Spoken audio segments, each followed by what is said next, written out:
Oh man, I think we are live right here on Off the Script. Double or Nothing is in the books.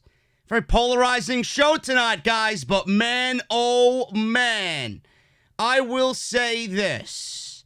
If the CV-19 and the pandemic gave way to anything positive in the world of professional wrestling, it was that empty arena Stadium Stampede match tonight. I don't think I've had that much fun watching an actual match during this pandemic than I did with that one tonight. And we're going to go over everything on Double or Nothing tonight, including Cody Rhodes winning and becoming the first ever TNT champion in All Elite Wrestling. This is your official Double or Nothing review right here on Off the Script.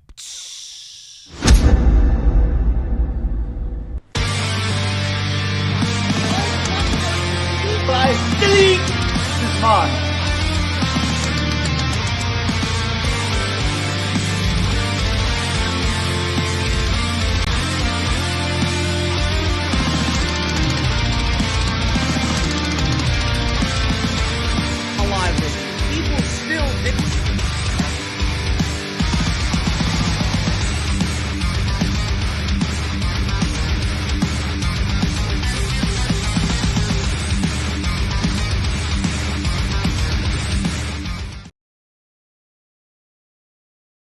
Very much for joining me right here on Off the Script. Thank you guys so much for joining me on the podcast tonight.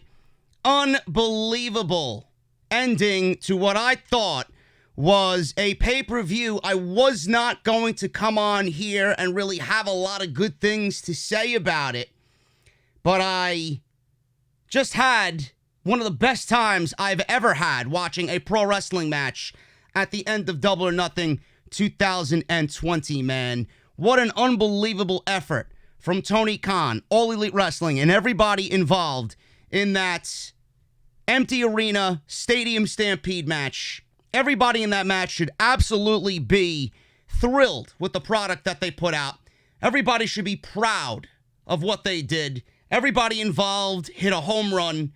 I had laughs, there was comedy, there was seriousness, there was a brawl that I don't think anybody will ever see ever again. This was a legitimate first time ever, probably the only time ever you will see anything like this in the world of professional wrestling. And when you look back at 2020 and realize how shitty of a year it's been, not only for everybody that has suffered through this pandemic, but the world of professional wrestling has been nailed and hit hard because of the CV-19. One positive to come out of all of this is the Stadium Stampede, man. Unbelievable stuff. And I want to thank everybody for joining me here again on the podcast. Such a great show tonight, man. It wasn't the perfect show. It wasn't the perfect show. I would actually say it was not even better than last year's Double or Nothing. Not even close. Because last year's Double or Nothing really had a special aura around it. Last year's Double or Nothing, they were out there to prove to the world that they are the new game in town, and right out of the gate, people need to start taking them a little bit seriously. And they proved that soon as that show ended. Jon Moxley, man, Jon Moxley set the tone for what was going to be the quote-unquote Wednesday Night Wars, and they didn't look back. They didn't look back. AEW produced some of their best shows early on in their run on TNT. Their pay-per-views have hit a home run every single time, where a lot of people are talking about them being on level of NXT TakeOver and what Triple H is doing with TakeOver. But this was an enjoyable show. Like I said, not even close to being perfect. We're going to go over what AEW could have done better. We're going to go over the decisions that they made creatively tonight. And we're going to break this thing down like we only can right here on Off the Script, man. Let me know how I'm sounding in the chat. I was messing with the sound earlier today. I had the live stream with Jesse.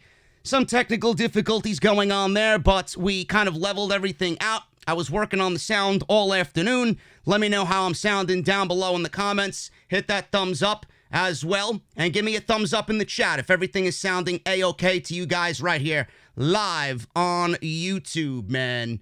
So we're going to go over all this stuff. Tonight was a very eventful evening. We had the Stadium Stampede.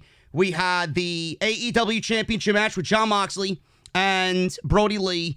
We had Cody and the TNT Championship with Lance Archer. And then the Casino Ladder match where the poker chip was hanging above the Daily's place. And the winner of this match would be the #1 contender for the AEW World Championship. So we got a lot to go over, man, so strap yourselves in. I hope you have a cold beverage. I know it's late, and that's one of the things that I really wish AEW would work on. One of the things I really wish AEW would work on, man. Right out of the gate, I got to say, and I find it funny how a lot of people always say, oh, JD is one of those guys that lets AEW slide when things, really need to be criticized. He's always shilling AEW. No, I'm not. I am not going to shill AEW tonight, and I'm going to give it to you like I see it. If this was WWE, I'd say the same thing, and I usually do that every single week. Not going to give AEW a pass or a bye because I enjoy their product a little bit better nowadays than WWE. One of the things we need to fix, and I hope somebody eventually is going to be listening to this in AEW, one of the things that they need to fix with these shows, man, these shows, the legitimate pay-per-view, needs to start at 7 p.m. That's what they need to start doing from now on. The 8 p.m. model and the 8 p.m. start time for these pay-per-views is passé. It is old, and I don't think it works for AEW because when you got a show like this, which included a lot of top-tier filler, where this show was kind of stretched out to make everything feel epic when it really didn't need to be that. Some of these matches didn't need to go as long as they did. And when you got a show that starts at 8 o'clock and you're putting all of that time and effort into this show, and you see that last match and you know it's going to be a long, arduous ordeal, you're already looking at your watch, you're looking at your phone, and it's already midnight. It's like, holy shit, if this show started at 7 o'clock, this show would have been over before 11 o'clock. So they need to fix that and need to fix that going into the rest of the year. I don't know why they haven't done that. The pre-show needs to start at 6:30, and then the actual show needs to start at 7. Because these shows are absolutely too long, and it's not like the show is long itself. It's not like it's a SummerSlam where it's 5-6 hours long. It feels long because it's starting at 8 o'clock, and we're ending at midnight. I don't want to be on here doing a live show at midnight. I want to be relaxing with a cold beverage, watching some Food Network. That's what I want to be doing. But here I am for you guys, and I hope you appreciate it. The other thing that AEW struggled with tonight, and I don't think I'm alone in this, is the fact that the match order, the match card, was not really all that good. AEW had a lot of filler in the middle of that show that honestly could have been left out and done on Dynamite. We didn't need to see a Shawn Spears versus a Dustin Rhodes, especially a Shawn Spears in his fucking underwear. We didn't need to see that match on pay-per-view. We didn't need to see Penelope Ford and Kris Statlander on pay-per-view. As soon as Britt Baker went down with injury, that match should have been moved to the Wednesday night show next week. Simple as that. And the women's match, I really feel could have been cut down a little bit. Cody's match could have been cut down a little bit. But the middle of the pay-per-view card, there was just back-to-back-to-back matches where it's like, holy shit, this is dragging. It really is dragging. And it really made the pay-per-view feel longer than it was. The way I would have did it is they started off right with the Casino Ladder match. And then they proceeded to go into a lot of nothing matches after that. We got MJF versus Jungle Boy, which was fantastic. That was a great second match. And then after that, we got the Cody match first, and then we got all of the nothing matches after that. So why would you do that? I would have done the Stadium Stampede match right in the middle of the show. I wouldn't have even ended with that match. I would have broke the entire show up from beginning and end, and I would have put the Stadium Stampede match right in the middle, and I would have closed with Jon Moxley and Brodie Lee for the AEW Championship, being that they had a great match tonight. And that should have been the final thing that we see. Moxley holding up the most prestigious title in all of pro wrestling right now, which is the AEW World Championship. So I think they could have done a very good job with the match order, and they went about it in the worst possible way. It almost looked amateurish to me. That was the one thing that I was pinpointing. It jumped off the page almost with the match order. So I thought they could have done a better job with that as well. As far as the creative goes for tonight, I thought they did a great job. I was on YouTube earlier this afternoon with Jesse, and we talked about the creative side of things and what they should be doing and what I think they will be doing, who I think will be debuting. I got most of everything right. Me and Jesse got most of everything right on the podcast earlier today. We got Brian Cage debuting in the ladder match, so he came out. He's going to be a force to be reckoned with in AEW, and we'll go over what happened with him, and I love the way that they debuted Brian Cage. He was the only big surprise tonight, and that was kind of a letdown, but hopefully they got something saved in their back pocket. They got an ace in the hole for Dynamite. We expected the Revival, or the Revolt, FTR, whatever you want to call them. We expected them tonight. We all heard the rumors, or seen the rumors, of Sting, Steve Borden, coming to AEW with his back and forth with Cody on Twitter. We didn't see him yet.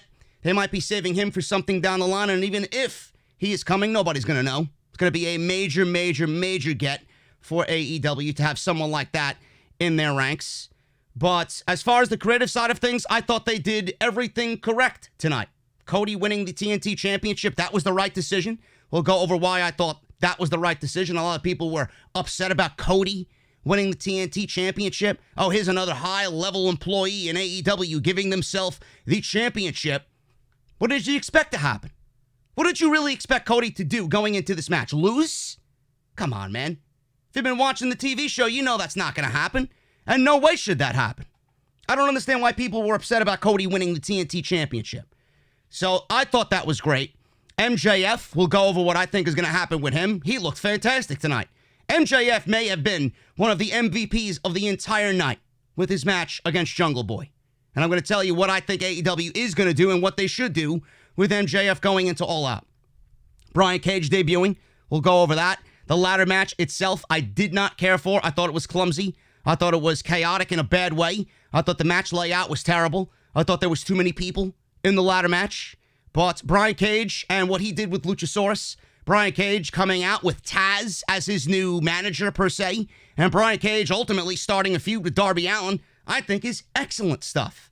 So we'll go over that as well. Jon Moxley and Brodie Lee.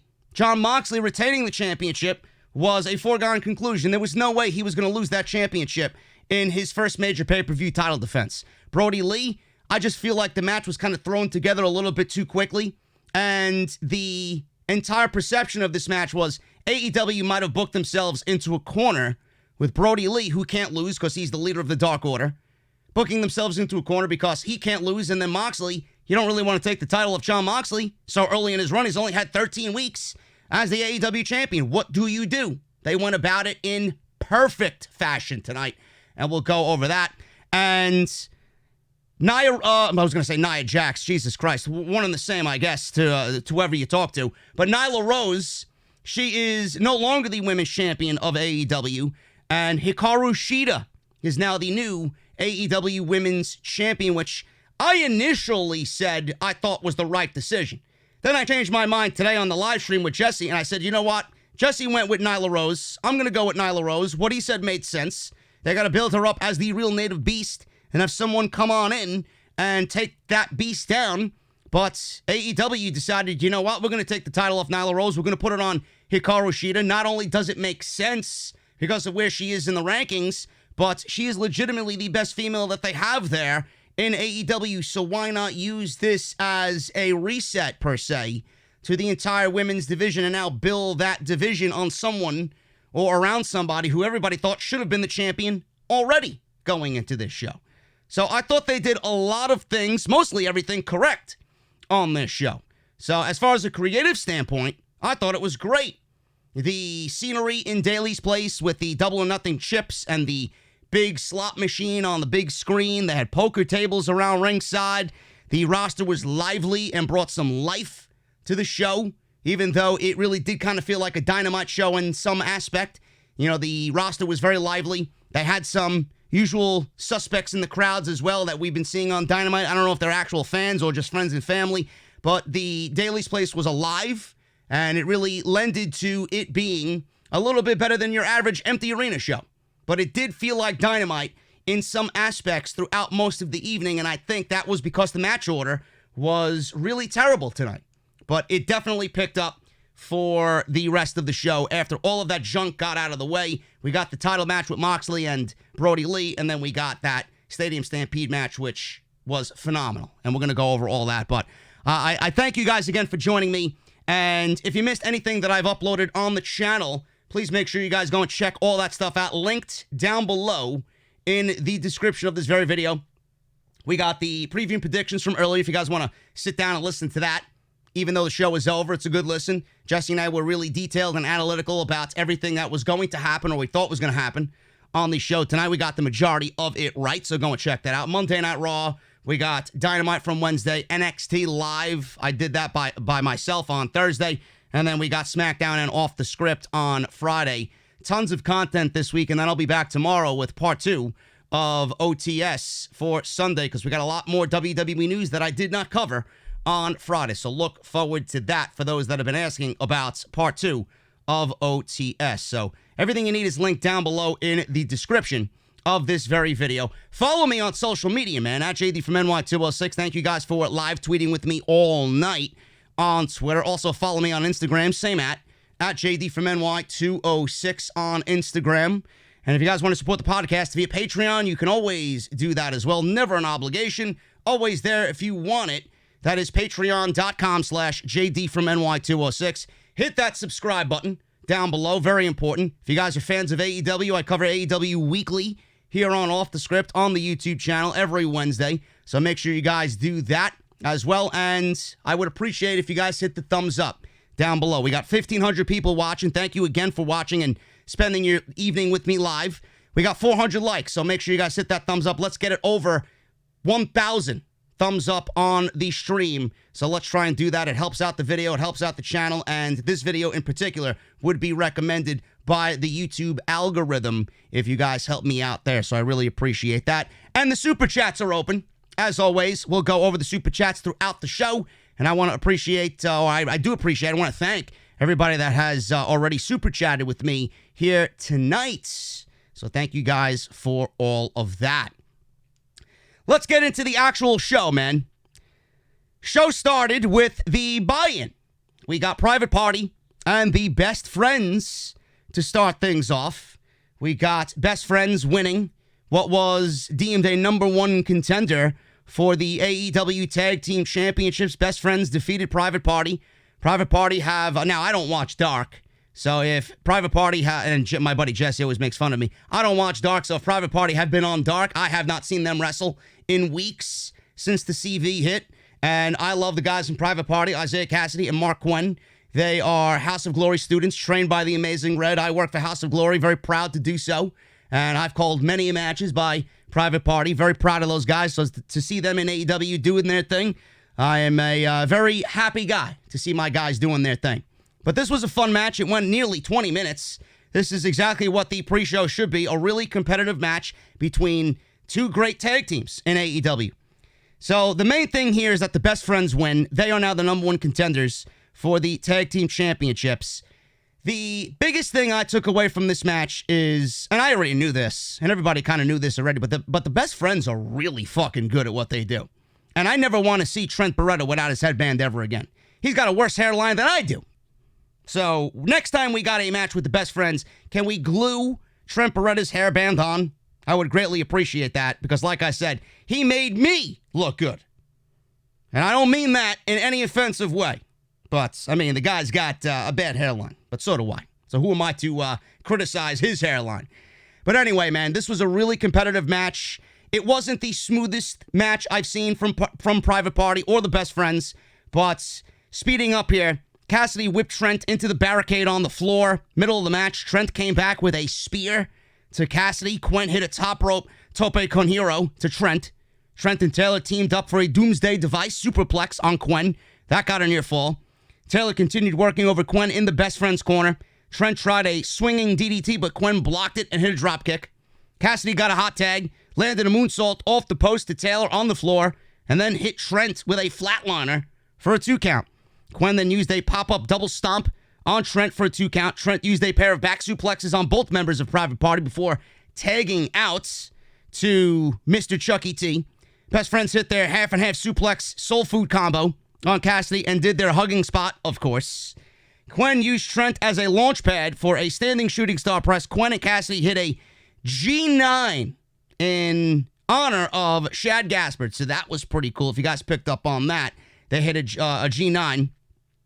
Quen hit a shooting star off the top, which was always beautiful. This was absolutely gorgeous by Mark Quen. So he had a shooting star off the top rope on Trent for a 2 count. Taylor was late for the save. Kind of clunky there. We had Trent, obviously, in the pinfall looking where Chucky T was. Chucky T kind of waited to pull Mark Quen off of Trent. Foolishly, I don't know why. He waited for the referee to hit 2 and then pull him out. If I'm on the outside, I'm pulling that motherfucker right off my tag team partner. No questions asked. No hesitation. So that was a little clunky. Taylor was late to make the save there. Private Party tried gin and juice, but Taylor pulled Cassidy out of the way. Trent used a sunset flip for a near fall on Quen. The finish saw Taylor pull Cassidy to the floor. Trent set up strong 0. Taylor hit the foot stomp off the top, and Trent then pinned Mark Quen for the victory. And they are now the number 1 contenders for the Tag Team Championships. Being that Adam Page is now back, Kenny Omega is, injured, but he's doing his thing. We got the Tag Team Champions back on TV. We had Kenny Omega and Trent have a barn burner of a match on Dynamite a few weeks back, so we might be able to see these 2 guys relive what they did a couple of weeks back now with the Best Friends and the team of Omega and Page. Should be a great tag team match, so we'll see what happens there, but the Best Friends win, and they are now the number 1 contenders for the Tag Team Championship. Some good stuff there. The actual show started off with the casino ladder match. This was a battle royal last year, and they changed it into their own version of a Money in the Bank ladder match, which I hope is a concept for this show moving forward. I don't like the battle royals. I think the battle royals were fun. Last year's battle royal was very fun, but I'm not a big fan of battle royals. Never was. Standard battle royals. I love the Royal Rumble. The Royal Rumble is my favorite show all year.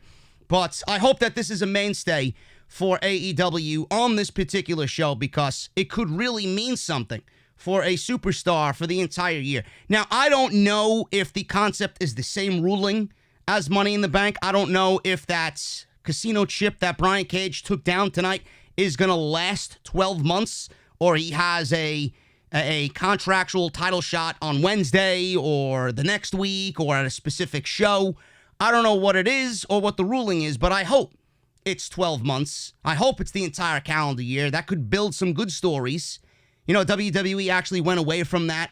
They don't really honor the Money in the Bank contract like they used to do back in the day. It's a catalyst for some great stories, and WWE just kind of moved away from that. They almost take the Money in the Bank briefcase and embarrass the entire concept. They either cash it in the next night, they cash it in the same night, they don't even have a cash in like they did this year with Asuka. They just gave a championship away. So WWE's kind of moved away from the entire importance of Money in the Bank. I hope AEW kind of takes this concept and makes it their own and kind of shows WWE how great of a story it could be with someone carrying a guaranteed contract to the World Championship around all year. So I hope that they do that, and I hope this is a mainstay on Double or Nothing every single year. The one thing that I would have changed about this match, I'm glad that the match started the pay-per-view off, because a match like this should start the pay-per-view off and set the tone.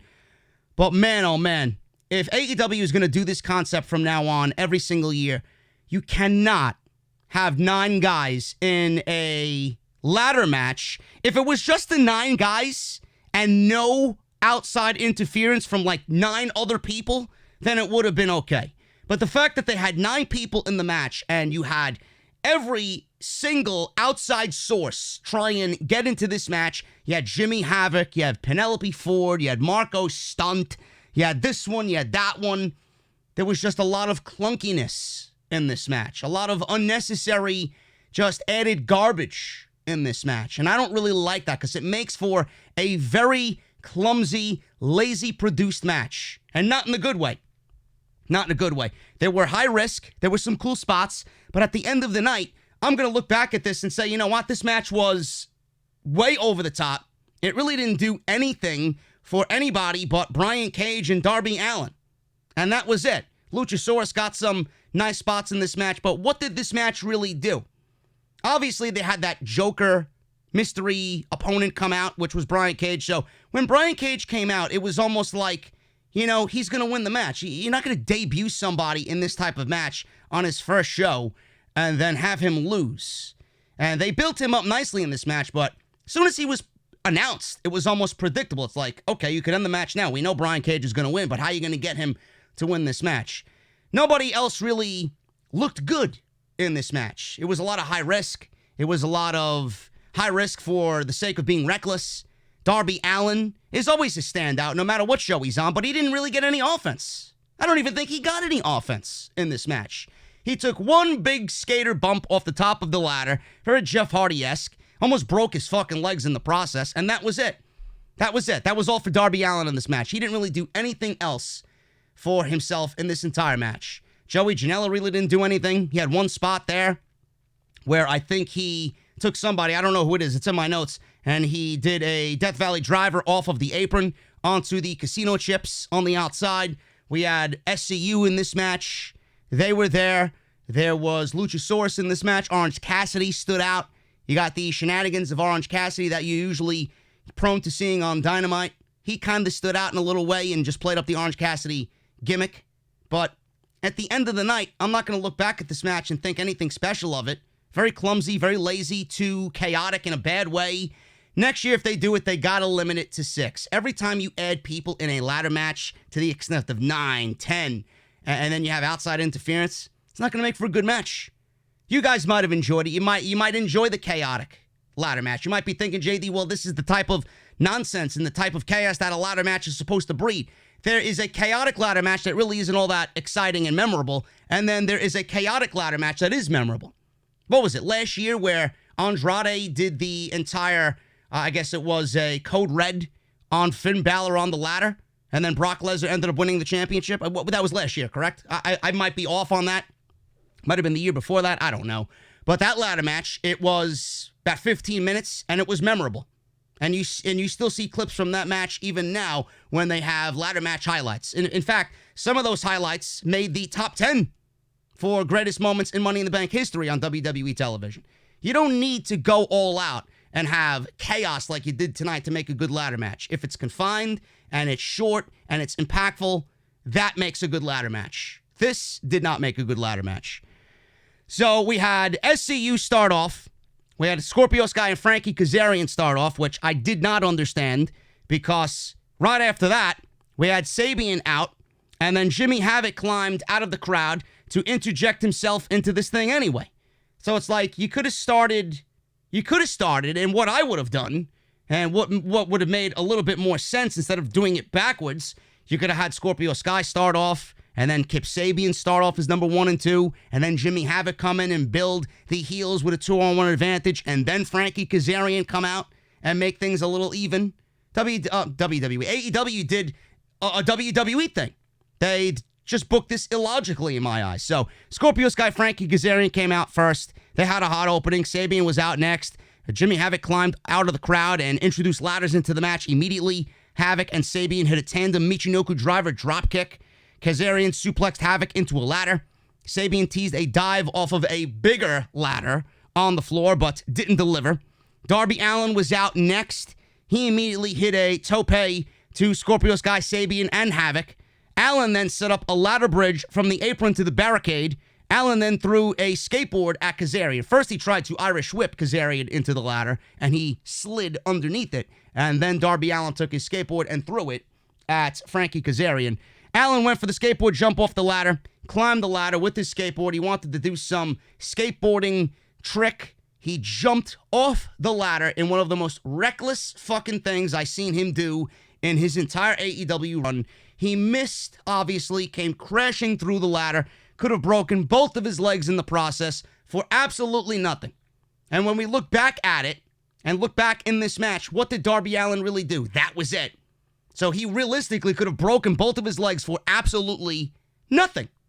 Nothing of Darby Allin was memorable in this match outside that one spot. So Orange Cassidy was out next. This was funny. I genuinely laughed at Orange Cassidy here because he came out and he started taking his jacket off and his shirt, and he went over to the commentators to ask Tony Schiavone, Excalibur, and Jim Ross what the rules of the match were. Cassidy did some comedy spots trying to figure out how to set the ladder up. He couldn't believe that he had to climb the ladder to grab this poker chip and win the match. So he was trying to set up the ladder, try to reach the poker chip without the ladder. He was legitimately reaching up in the air. He couldn't reach it.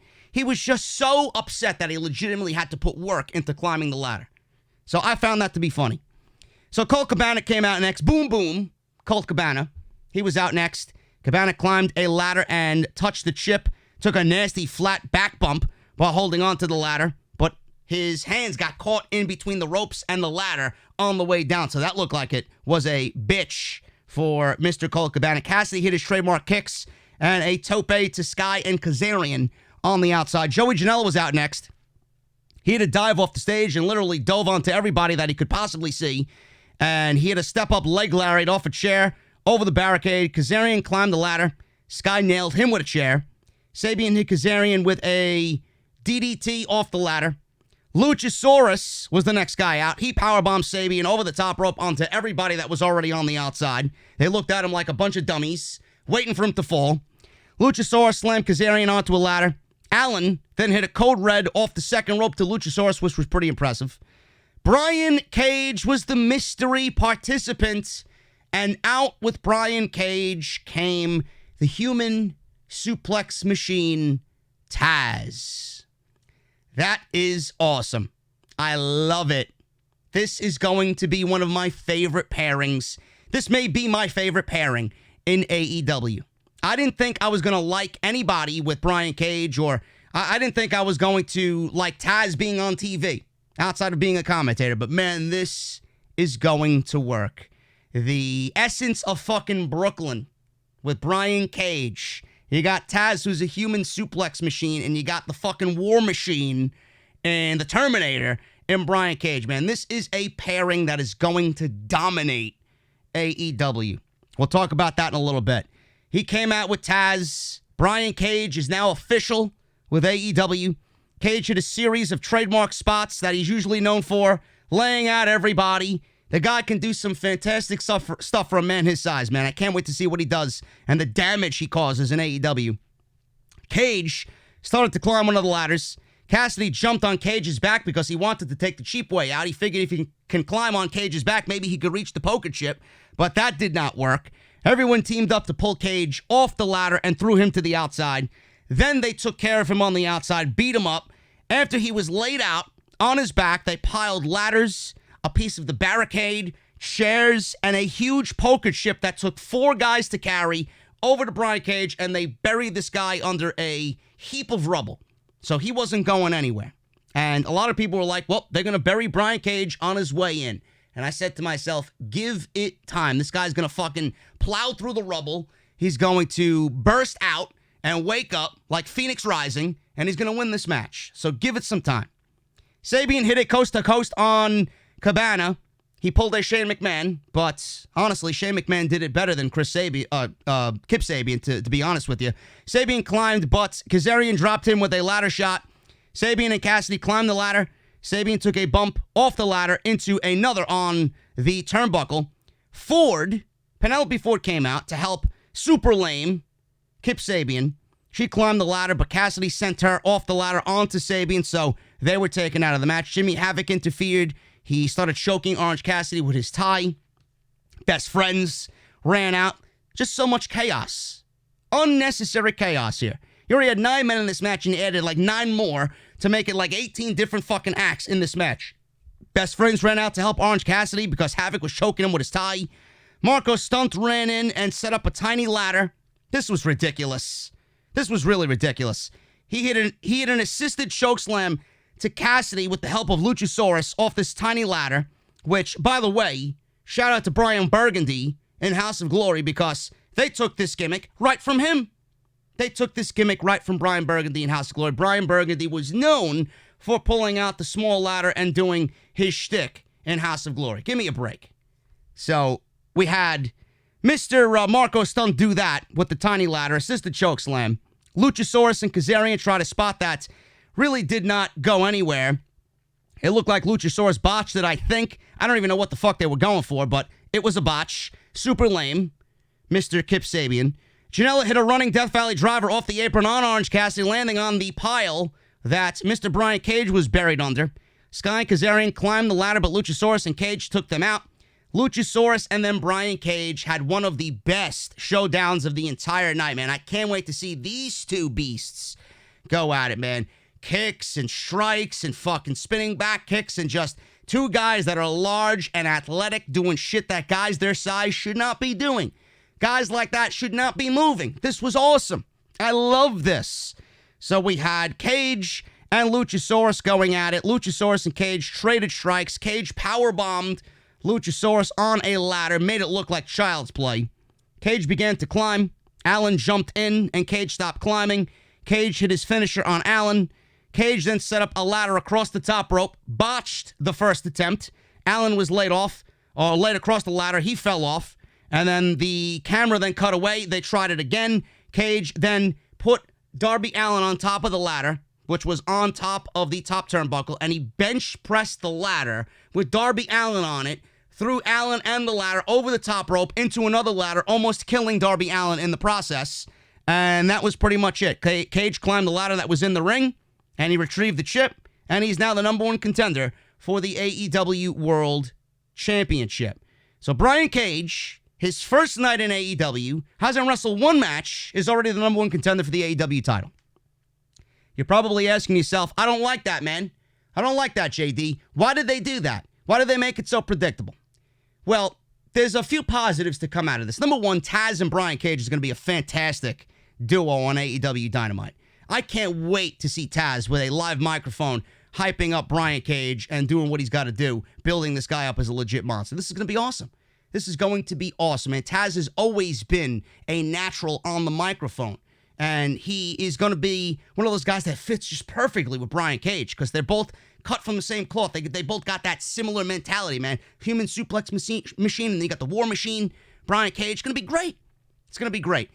And Brian Cage in this thing, if you guys have been watching Dynamite, with Taz coming out with Cage, Taz has been trying to give Darby Allin some pointers and some tips about what he's been doing wrong, why he lost to Cody.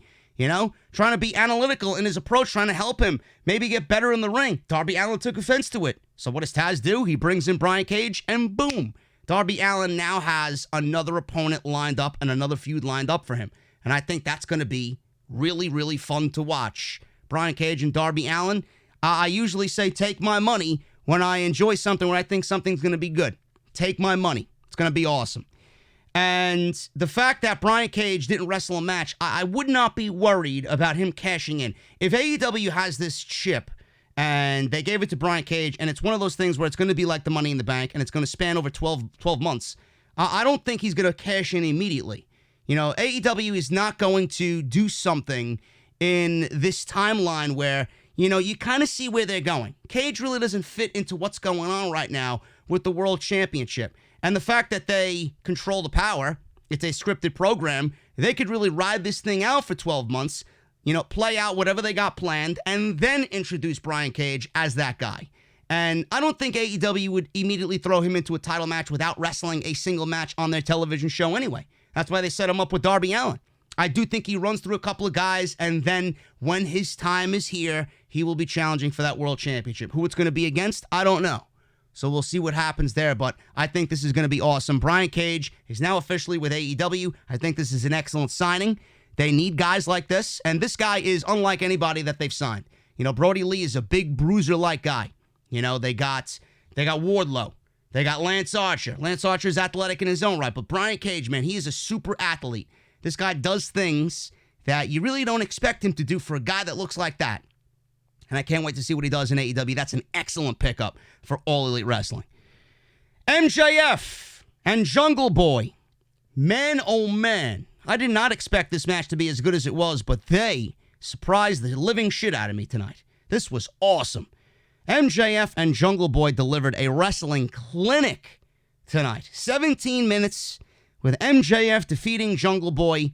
And the reason why I love this match is because MJF is a fantastic heel. We all know that. Jungle Boy is a blue-collar babyface. He's great at what he does. He's gotten so much better as well. The one thing that I loved most about this match is the fact that MJF really didn't play around with Jungle Boy like he would usually do, like he did to Marco Stunt on Wednesday. He didn't play around with Jungle Boy.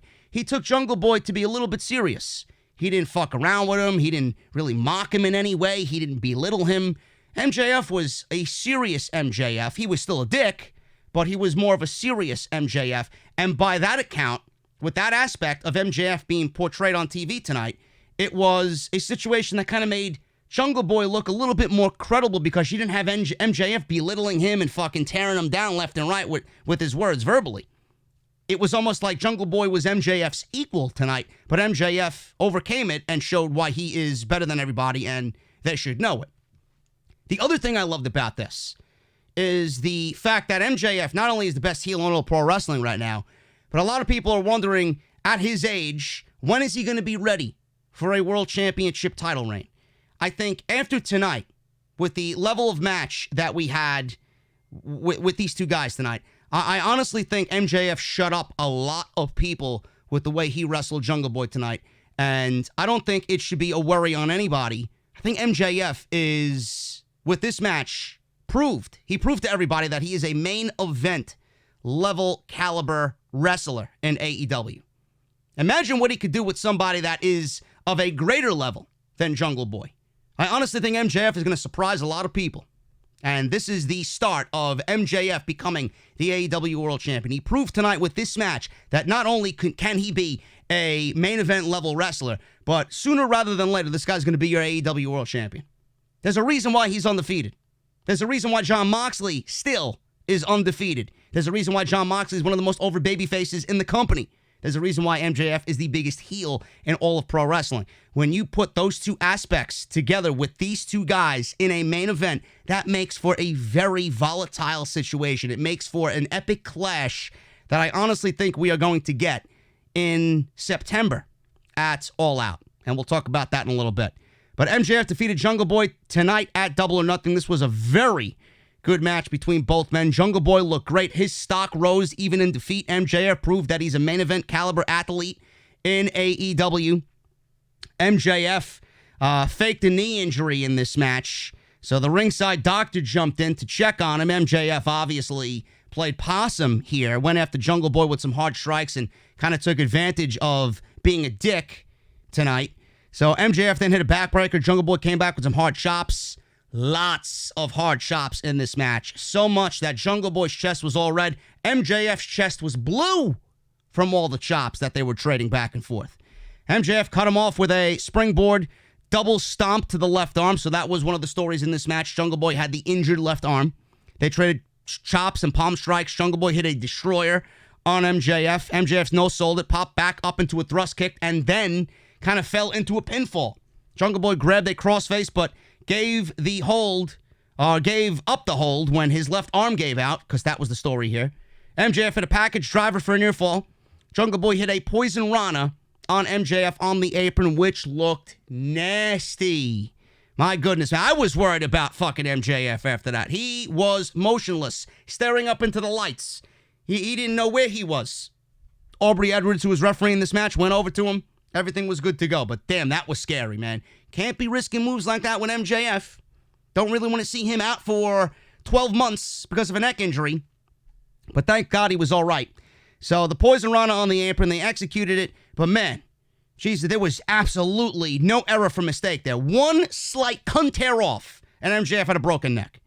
Jungle Boy hit a sit-out powerbomb off the middle rope for a near fall. MJF went for a shoulder breaker, his back gave out. They traded cradles for a pair of quick near falls. MJF fought to get the salt of the earth applied on the arm because the arm was injured. Jungle Boy used a schoolboy for a 2 count.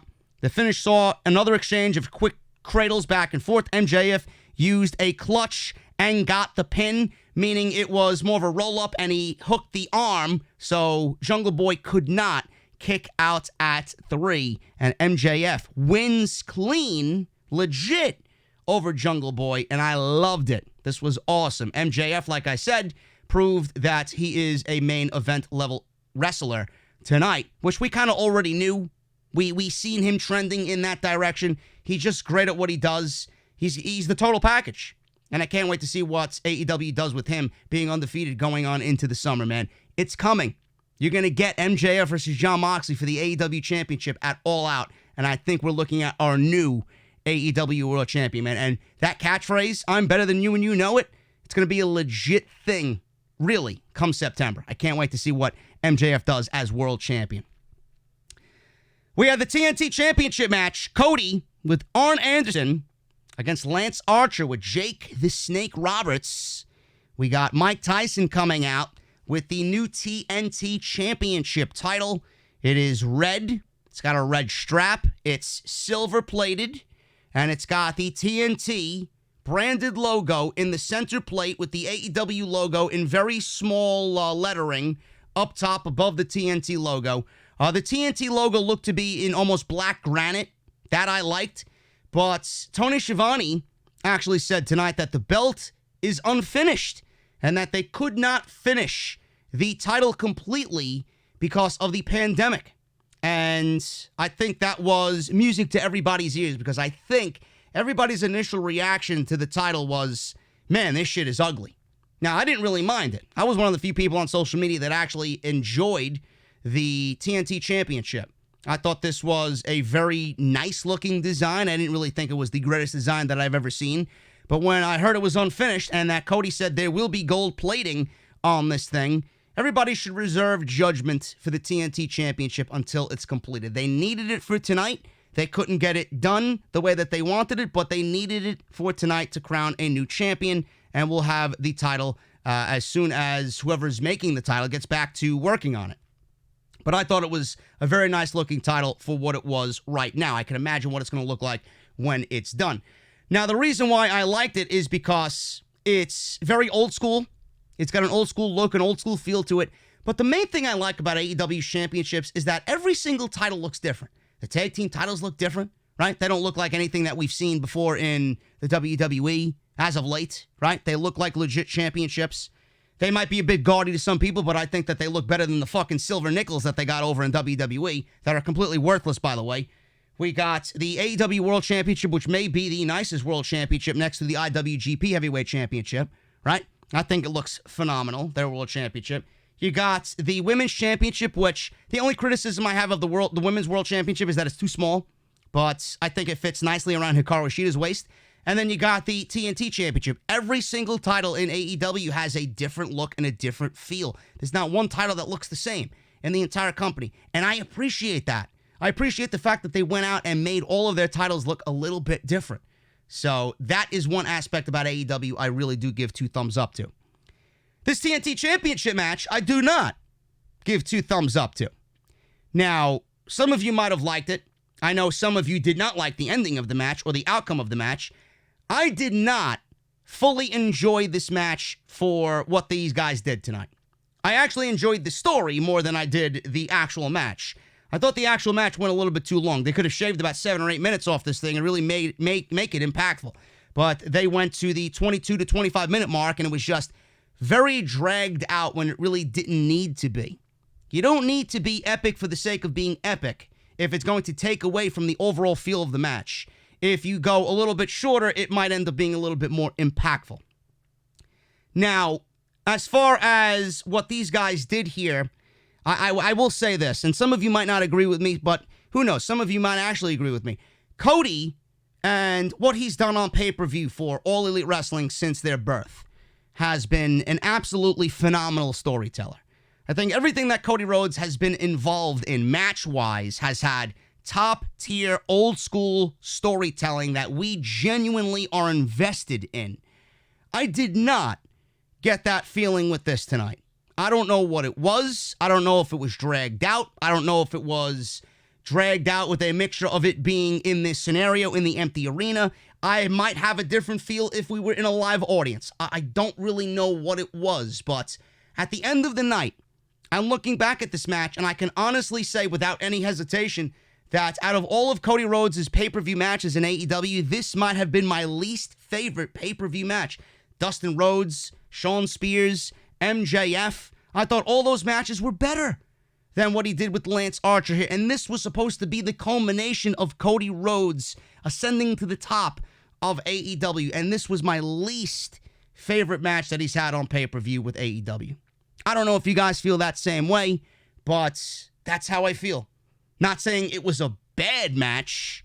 I'm just saying that it's not a match that I'm going to go back and really watch like I did the other ones with Cody Rhodes. I watched his match with his brother several times. I watched the match with MJF 2 or 3 times. I mean, I didn't get this feeling with Cody tonight. Lance Archer is great. Cody is great. I love the outcome. And that's the next thing I want to talk about, the outcome. A lot of people were upset about the outcome of the TNT Championship match. A lot of people were like, oh, Lance Archer lost. How could they go about making a big blunder like that creatively? Now he's not the Murder Hawk. He needed this win more than Cody Rhodes needed this win. I mean, after someone tells me that, I stop listening to you. Because clearly you don't know professional wrestling. Or clearly you don't watch Dynamite. Because why would Cody Rhodes lose this match when A, his wife was defiled by Jake the Snake Roberts and the Snake, B, his brother was left in a bloody mess, and all of the things that Jake Roberts has said, even leading up to that, even before all of that. Why would Cody Rhodes go into this match after everything that these guys did to him and said to him? Why would he go into this match and lose? Don't you think he needs some sort of redemption? Don't you think he needs some sort of revenge to get back at these guys? So why would you book him to lose against Lance Archer after everything that has happened to Cody Rhodes and his wife? That's what I don't understand. Lance Archer will be fine. Lance Archer would be fine after all of this. No worries about that. Do I think the ending could have been a little bit better? Absolutely. I think Mike Tyson could have played into the ending. They could have did something where he punched Lance Archer out behind the referee's back because he's pro Cody. Something could have been done a little bit better to protect Lance Archer just a little bit better. But the fact that he got pinned, I'm not even worried about it. I'd be the first to tell you when someone is buried. I would be the first to tell you in the community when I think something is just really, really wrong here creatively. That's what I do. I don't see anything wrong in Lance Archer losing. In fact, Cody needed this more than anybody tonight. Cody needed a win more than anybody on this show tonight. And the fact that he's the TNT champion, I mean, why wouldn't you want someone like that representing as your first ever TNT champion, holding that championship title? Why wouldn't you want that type of guy holding up your championship for the first time ever? He is obviously the leader of this brand. He's the main spokesman when you think of AEW besides Tony Khan. He's everywhere.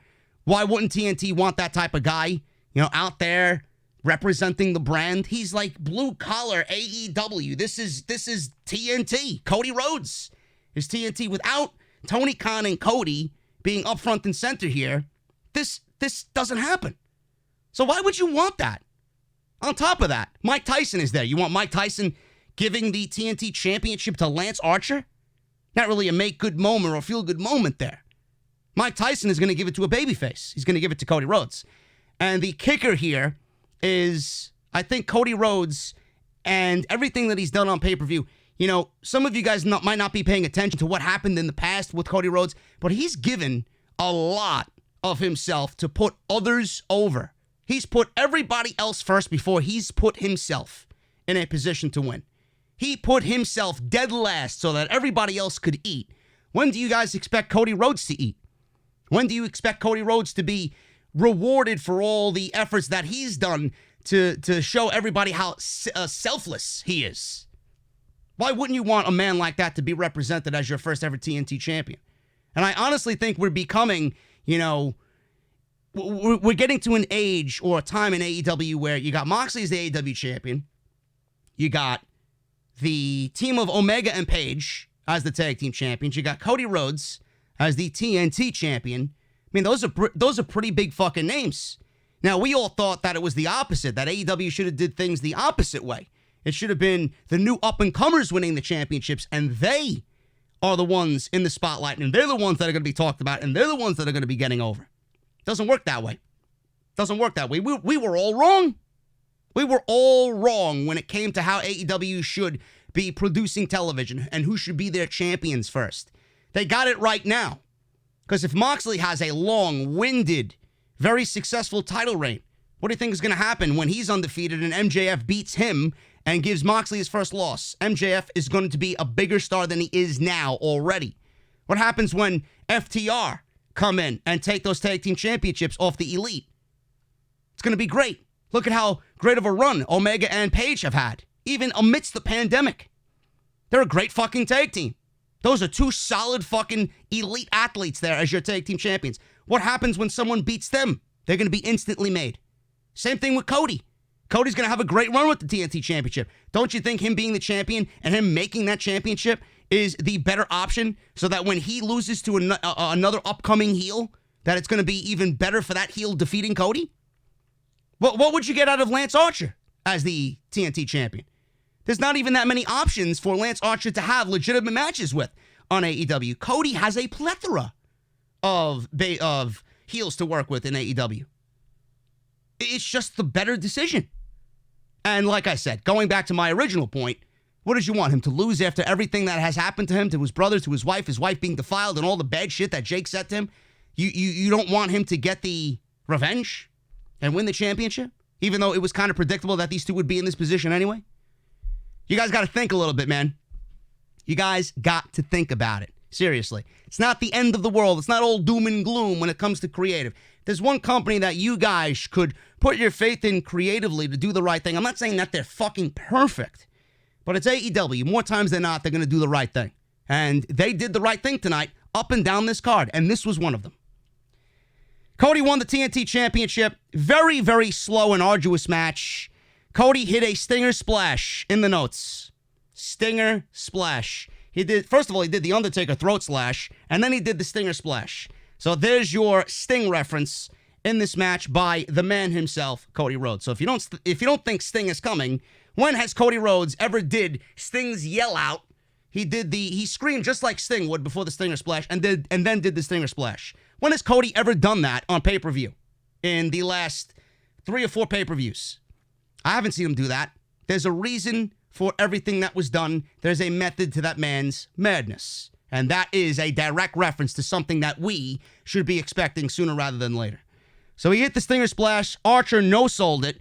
Hit a chokeslam for a 2 count. Archer used the EBD claw, but Cody kicked out. Roberts then took the referee while Archer walked the top rope. Anderson crotched Archer on the top rope. This is where I really didn't understand the swing of the match, because Archer was walking the top rope. He had grip of Cody. Cody was walking along in the ring with him while Archer was walking on the top rope. Cody could have easily did what Arn Anderson did, but they opted for Arn to do it instead of Cody. I guess they wanted to make it apparent that the outside forces here, and Arn Anderson and Jake the Snake Roberts, played a pivotal part in this match so that they could really come up with a reason to kick them out. So that's why they did it. Otherwise, if you look at it any other way, it really doesn't make any sense. Cody could have easily did what Arn Anderson did, but he didn't do it. He waited for Arn to do it. So Roberts took the referee while Archer walked the top rope. Anderson crotched Archer on the top rope. Cody hit a suplex that was almost badly botched to a point where I gasped. Almost broke fucking Lance Archer's neck in the They both almost killed themselves. This was scary. I don't know if you guys caught that, but man, that superplex off the top rope was fucking scary. Second referee came down. Normally that doesn't happen. They're usually sleeping in the back or they're in Titus Catering. Second referee ran to the ring and alerted the referee that Arn Anderson knocked Lance Archer off the top rope, and Anderson was ejected. Jake the Snake Roberts was ejected too. I believe he was ejected. But they threw out both cornermen, and it was now just Lance Archer and Cody Rhodes. Roberts came back with his snake, because Lance Archer was in the ring. He was about to win the match, I think, and he started doing one of these hand motions, right? He was waving to Jake in the back. Jake brought out the burlap sack, and he had the snake in it. So Tyson, who was sitting in the chair by the timekeeper's table, they actually caught a quick glimpse of him yawning. I don't know if you guys caught that, and that made its round on social media. That's going to be a fucking meme for the rest of its existence. And I know Cody's going to fucking see that in the morning, if not already. So they caught Mike Tyson yawning. He was sitting by the timekeeper's area with the title. and Tyson jumped onto the stage to cut Jake off from the ring. Tyson took his shirt off. He looks absolutely jacked. Jake sold like he was scared of Tyson. Archer went for the blackout. Cody blocked it, hit Crossroads for the win, and Cody Rhodes is your new TNT champion. Cody Rhodes was beat down in this match. The offense of Lance Archer really made him stand out. That the loss isn't really going to affect him. He was throwing Cody all over the place. At one point, he launched Cody over the turnbuckle onto the outside. He launched Cody from the fans into the ringside area again over the barricade. He was throwing Cody around like he was a piece of trash. Cody sold for Archer so much that in the end, Archer taking a loss here really doesn't matter. It doesn't matter about Lance Archer losing this thing. And like I said, Cody, I think, is the right choice for the TNT Championship. Can't wait to see what happens with him moving forward and who his first match is going to be against in that TNT Championship title picture. We had an update on Britt Baker. Apparently, she was reportedly out for 6 to 9 months with a torn ACL. And we had Dr. Sampson of AEW said that Britt Baker has a fracture in her leg, a ligament tear, and a tendon tear. But the injuries were not as bad as the pretty high-maintenance Britt Baker. So Baker will be on Dynamite on Wednesday to announce when she will return. She wants to show everybody how influential she really is. So it might not be as bad as everybody is reporting, and Britt Baker might be back. Your favorite dentist might be back sooner than we really think. Guys, quick programming note. Thank you guys so much for joining me.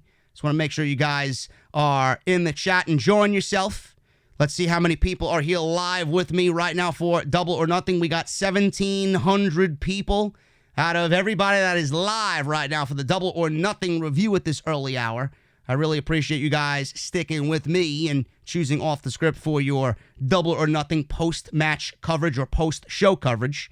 So thank you guys for that. We got some super chats we'll go over.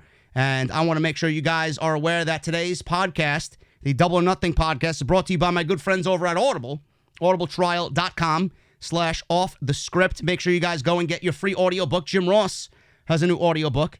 Under the Black Hat, Justin Roberts, he was on the show tonight in that Stadium Stampede match. He was announcing everybody into the stadium. He's got an audiobook on Audible. Chris Jericho, your former AEW World Champion, has got an audiobook on there as well. Diamond Dallas Page has an audiobook. You guys can get anything you want. One free audiobook of your choice when you use our trial, audibletrial.com/offthescript. Go and get yourself a nice audiobook and 30 days free of their service. And I want to thank Audible for sponsoring the podcast for 4 years running now, man. Probably longer than that. Probably more than 5 years, I would say.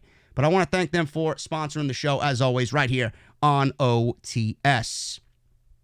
Kris Statlander, she was in a match with Penelope Ford. This was supposed to be Britt Baker versus Kris Statlander, but Penelope Ford was plan B here. There was no way that the plan B was going to win over Kris Statlander. I think, and I said this on the podcast earlier, if this was Britt Baker, I think Britt Baker would have gotten the win over Kris Statlander, but the fact that she was replaced by Penelope Ford, the win was going to Kris Statlander, and that's exactly what happened.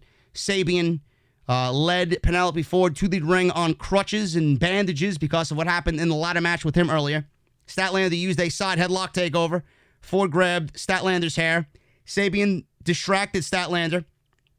And then Ford hit a draping DDT. Ford used a chinlock. Statlander came back with a suicide dive, which was fucking beautiful. She almost killed herself in the process, taking out both Ford and Sabian.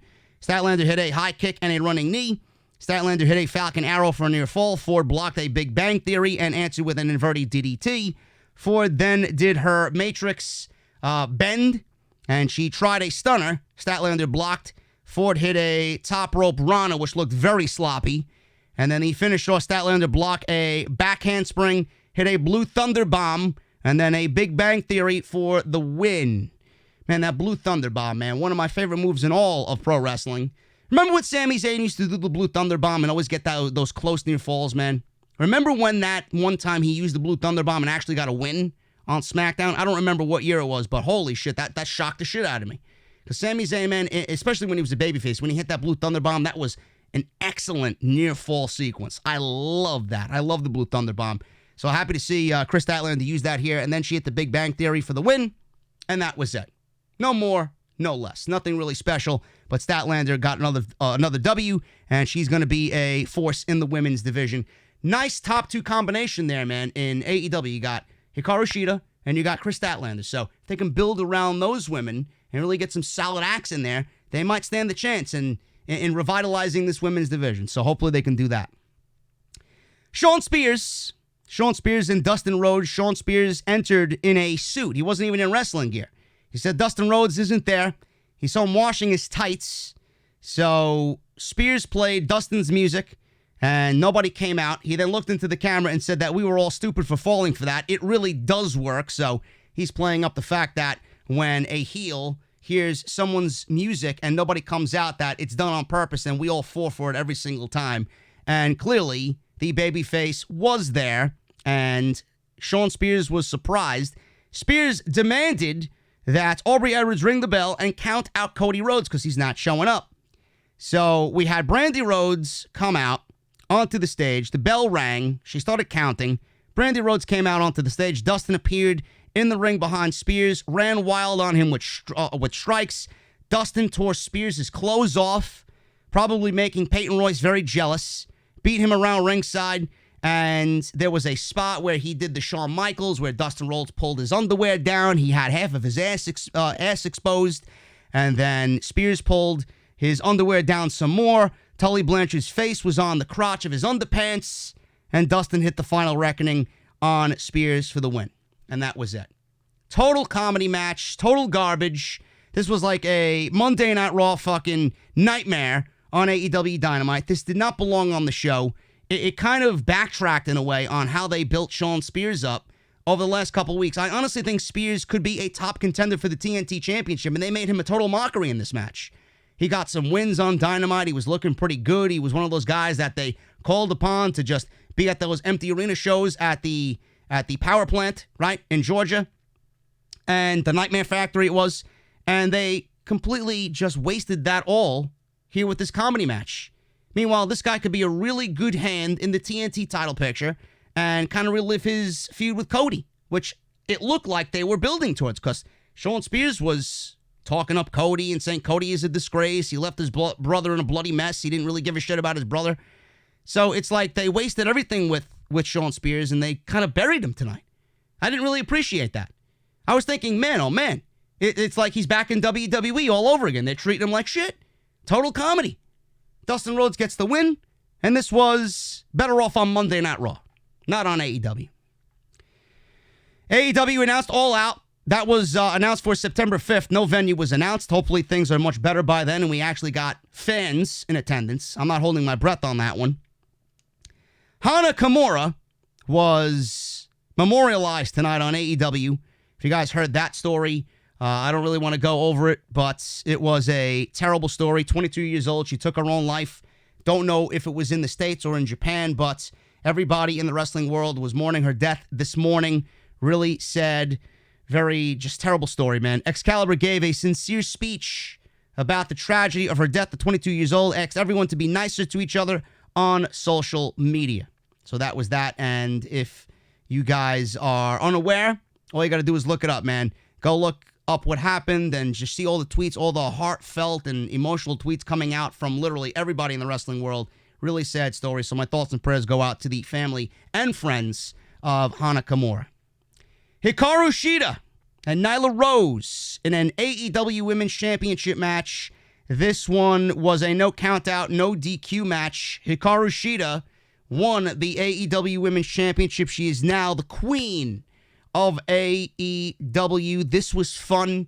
This was definitely one of the better women's matches in all of AEW. I have to mention this because I just beat the game. People were wondering if I picked up on it. You motherfuckers. I picked up on it immediately, man. I just beat Final Fantasy VII Remake. I loved the game. Outside of a few hiccups here and there, some things I would change. Some of the things I would actually change is A, I would love if you could actually change materia in the middle of a battle, because I hate going into a battle not knowing that, you know, I have a boss battle coming up and then I have the wrong fucking materia equipped. So then I have to die, reload my game, and then put on the proper materia. I hate that shit. I really do. And I would change the aerial combat. When enemies are flying and you got some fucking dragons and shit, the aerial combat sucks. The camera angles are terrible. And I would change that. And that's pretty much it. Everything else I really enjoyed. I got used to the combat system. I thought it was clunky at first. I thought it wasn't going to work at first. And then I kind of really got better with it as the game went on. Put 50 hours into the fucking thing. And man, I loved. A lot of people really didn't like it, but I loved the ending scene. I loved everything with Sephiroth, clearly. I mean, I got a fucking poster of him hanging out right behind me. But I loved everything with Sephiroth. I loved all the scenes. I loved the voice acting of him. I loved the way he was portrayed. I loved the ending boss battle. I thought it was great. I can't wait for the part 2 and part 3 parts of the game to come out. I think it's going to be fantastic, especially that one-winged angel final boss battle. I can't wait to see how they relive that in the remake of Final Fantasy. But regardless of all that and my love for Final Fantasy VII, Hikaru Shida came out as Tifa Lockhart in Final Fantasy VII, cosplayed Tifa on Double or Nothing tonight, which made me pop a little bit on the inside because I seen the black skirt, I seen the straps. I'm like, there's Tifa. There she is. So Hikaru Shida just looks better and better to me every single time I see her, and that kind of put it over the edge. So I love that. This was fun, and one of the things that I was worried about here is AEW going to book themselves into another corner? Because Nyla Rose really didn't do much with the AEW Championship, but I know why AEW Women's Championship. I know why they gave it to her. But then Hikaru Shida is the number one contender for like 12 weeks in a row, 13 weeks in a row, and she looks to be everybody's clear-cut choice as the woman in AEW. What were they going to do? Were they going to have Hikaru Shida lose? Or are they going to keep the title, or they're going to bring the title to her, or they're going to have Nyla Rose continue her, I guess, beast-like dominance in AEW? I didn't know what they were going to do. You could swing either way. I initially said Hikaru Shida because I think Hikaru Shida and Britt Baker is the match that everybody kind of was looking at. Britt Baker and Hikaru Shida on Dynamite a few weeks back had a great match where Britt Baker was bloodied. I think that could be a really nice feud for both women. And just based on the in-ring work, I think Hikaru Shida is probably the best bet to carry that women's championship. She's better than Nyla Rose. She's better than everybody in the division by far, in my honest opinion. Then you got Nyla Rose. Other people who were talking about it saying that Nyla Rose needs to win this match, needs to remain champion, have her be built up like a beast, and have someone new come in and kind of slay the beast after a nice lengthy reign. I get where you're going. I get where you're going with that. But AEW clearly wanted to go in a different direction, and I'm not really going to shit on this because Hikaru Shida is my favorite women's wrestler in all of AEW, and I think this is the right choice for the time that we're in right now. I look at this as a reset of the AEW women's division. It needs to be. You know, they need to do something to fix this. They need to really build this up as a division that could really stand on its own without so much criticism and so many botches and so many just overproduced matches. It needs to just kind of level off and be its own thing. I'm not saying immediately compete with NXT, but I'm saying give me some solid, good, respectable women's matches that we could look back at and say, you know what? That wasn't the worst segment on Dynamite tonight. That was a very good segment on Dynamite. That's what I want. And I think you got that in Hikaru Shida as the women's champion. How much of this is AEW wanting to restart the division? And how much of it, I said this on social media, some of you agreed with me, some of you didn't agree with me, but legitimately, it's a thought that I had at the end of the match because Excalibur mentioned it. You know, she was obviously someone who knew Hana Kimura before she passed. How much of her win was a decision based on the loss of Hana Kimura and her passing away? How much of this decision was made to make Shida the champion based in that aspect? So I thought it. I'm not saying that it was the only reason why they gave her the championship, but it definitely, in my eyes, was partially the reason why they gave Hikaru Shida the championship tonight. They wanted, with the news and how tragic it was, they wanted to make I guess, a happy moment come out of it and have it be special. So that's what I thought about that. But the match was fun. I enjoyed it for what it was, and it could have been cut down just a little bit, but I love what these women did, and I thought it ended up being one of the better women's matches we've seen in AEW. They brawled all over the outside, all over the place. Rose put Shida through a poker table, hit her with a chair, Back inside the ring, Shida blocked the Beast Bomb and came back with a series of knee strikes. They brawled back to the floor, around the arena. Shida used some of the poker chips that were delivered around or spread out around the Daily's place, and she set them up to deliver some knee strikes off of them. Rose hit her top rope draping knee strike, which I love. I think that's a great spot by Nyla Rose. Got a near fall on that. Rose set up a table in the corner and teased a Death Valley driver, but Shida blocked it. Rose instead hit a powerbomb through the table for a 2 count. Rose hit a DVD and used a kendo stick to deliver more punishment to Shida. Rose went up top, but Shida cut her off and hit a Falcon Arrow. Beautifully done. Shida is... She doesn't look as strong as she does, but man, she's got that mysterious strength. I don't know where she channeled that from, but she picked up Nyla Rose and that Falcon's Arrow. Made it look really effortless there. Off the top rope for a near fall. Shida then hit a Shining Wizard. Rose kicked out at 2. Shida dropped Rose with a kendo stick shot, knocked her out, hit another Shining Wizard, and wins the AEW Women's Championship. This was fun. The right woman won, and I do think that AEW could use this as a restart for the women's division, and I think Shida is the right woman to lead the division into that next chapter, and hopefully it ends up being better than the first on Dynamite. We go from that to Jon Moxley against Mr. Brodie Lee. This is for the AEW Championship. This was actually the last live match for Double or Nothing because the Stadium Stampede was actually filmed on Saturday night with an entire AEW crew. They had about 16 fucking cameramen out there, and this was the last live match before we got a taped, empty Stadium Stampede match between the Elite and the Inner Circle. A lot of people were wondering what AEW was going to do as far as creative. Were they going to book themselves into a corner here by announcing this match? Some people thought that this match should not be taking place this soon. I do not think that this was the original plan for Jon Moxley. I do think that this came about in the last few weeks, that this was not the original plan for the AEW Championship. I don't know who would have been in a championship match against Moxley. It could have been legitimately anybody. Could have been Jericho, could have been Omega, could have been anybody. But being that the Elite were tied up with the Inner Circle, I guess they had no choice but to go with Brodie Lee in this situation. This was awesome. This was awesome. A couple of things I took away from this match were how much more happier does Brodie Lee and Jon Moxley look in AEW. It's like they just shed all of that negativity. They shed all of that hostility. They could not wait to break free of the WWE ball and chain. Brodie Lee showed you that he's a very good talent. He's a very good wrestler that has deserved an opportunity for a very long time. He was awesome tonight. Jon Moxley looks like he's having the fucking most fun in the last six or 7 years I've seen him on WWE television. It's looking like he's loving life right now and loving what he's doing. That he immediately jumps off the television when you're watching Jon Moxley. And I'm happy for him. These two guys have quite the history with one another, as you know, the Wyatt family and the Shield and what these guys did together. This was a match that I did not really have any worries about because I know what these guys are capable of.